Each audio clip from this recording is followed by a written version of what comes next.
Do you want to attract customers who want to work with you? And do you want to be the first person that crops up in someone's mind when they need that thing that you offer?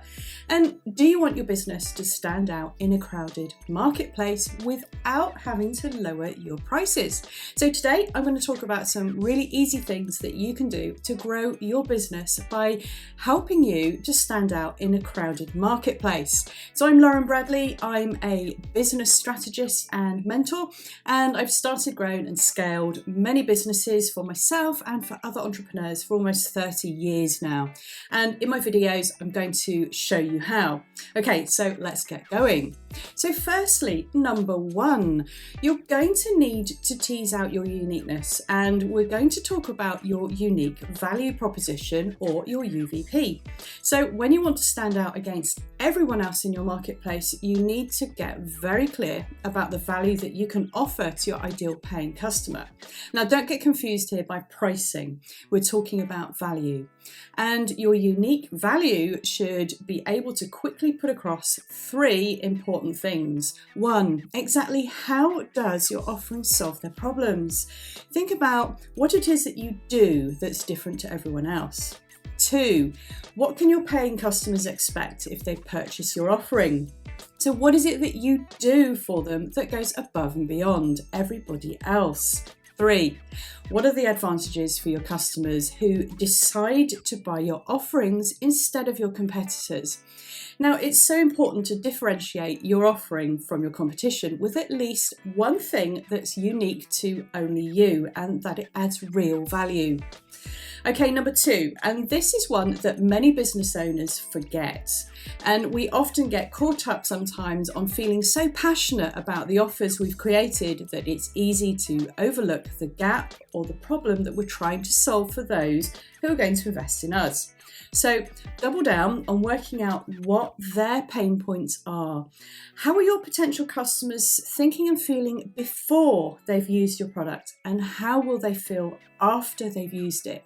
Okay, so an example of this is when you've just used the bathroom, and that moment when you reach out and you see the loo rolls empty, or perhaps you've just used a paper that feels really scratchy and you feel cranky. And I'm not going to explain why, but you know what I mean. So you just want that uncomfortable feeling to go away. Now think about the ads on TV. They connect with us by talking about our uncomfortable feelings of using a rough toilet paper, or that feeling of running out altogether. Then you'll see the person on TV purchase this new kind of toilet paper. It's quilted, it's as soft as a brand new puppy, and it's environmentally friendly. And you see that person on TV use the paper, and then the sun comes out, the clouds go away, and they're feeling really happy again. So do you get my drift on that? My point is, you need to work out who you're talking to and how you're going to stand out in your style of messaging. Number three, remember, now like with toilet roll manufacturers, there's very little in the marketplace these days that's truly unique, and it's highly likely someone somewhere in the world is working on something very similar to you, and most of the time it's a complete coincidence. Now, I'm going to get back to my toilet rolls example, as many manufacturers are making essentially what is the same product, and it does the same job. It's not unique.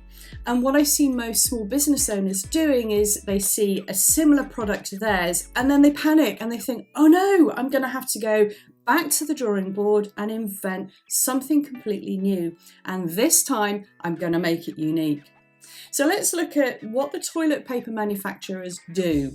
They reframe their offering so that theirs is unique. Even if it's basically the same product, they reframe it. And this is what you'll need to do. You just need to reframe what the word unique actually means. And I'm going to make that clearer by giving you an example. So say you're selling toilet rolls like everybody else, and you see that no one has claimed to be the best, the strongest, the longest, the softest, the rarest, and so on. If you see a gap in there, then go and claim it. If you're confident that you sell the softest toilet roll on the block, then shout it from the rooftops. And the key here is to work out what makes you unique from everybody else. Okay, number four, turn that pain point you've identified into a clever strapline for your product. So for example, and Rex use soft, strong and very long because it plays to our pain points of wanting soft toilet paper that doesn't break apart when you use it. And you want value for money, so you get lots of sheets in every roll. Okay, so number 5, a really quick tip, but remember, we customers buy what we want and not necessarily what we need. Now, we might need to stock up on toilet paper, and yes, the rough, scratchy paper will do the job, but we want the soft quilted rolls with the embossed paw prints on every sheet. So ask yourself, why would my customers want to buy my product if they don't necessarily need it? Okay, number 6, in crowded marketplaces, there's always a ton of other businesses offering something similar.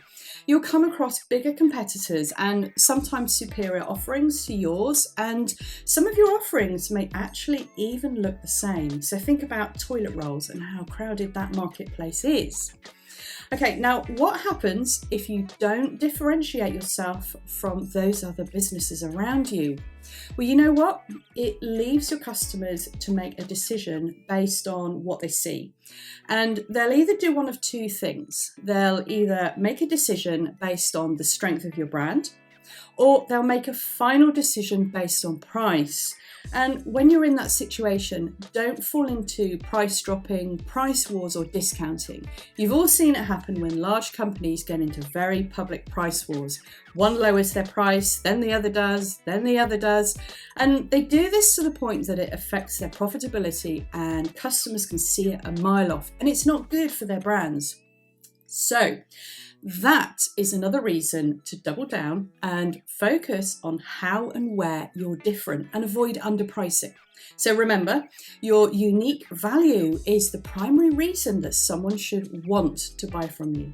So thanks for watching. If you've enjoyed my video and you'd like to work with me to stand out in your marketplace and escape that feast or famine trap that we often experience in our business by building a consistent income, then check out my mastermind program in the comments below, and I'll see you in the next video.